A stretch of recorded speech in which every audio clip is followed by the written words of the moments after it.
Chaos on Ringgold Road today, where an accident closed both directions for hours. Crews responded to a crash there that caused a gas leak, damage to property, and severe injuries to one person. That leak forced evacuations and road closings at the time. Those precautions have since been lifted. Local 3's Catherine Vaughn tells us what happened.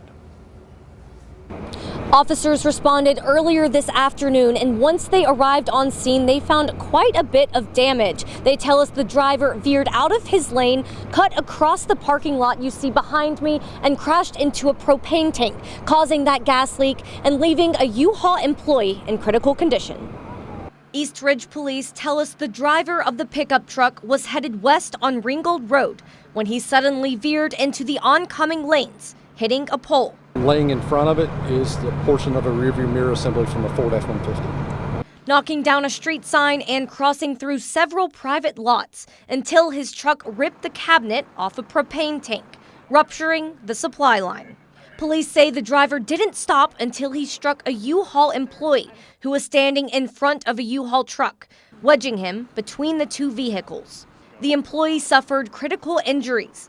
Police issued evacuations for nearby businesses and closed parts of the road. Firefighters soaked the tank to prevent any potential explosions.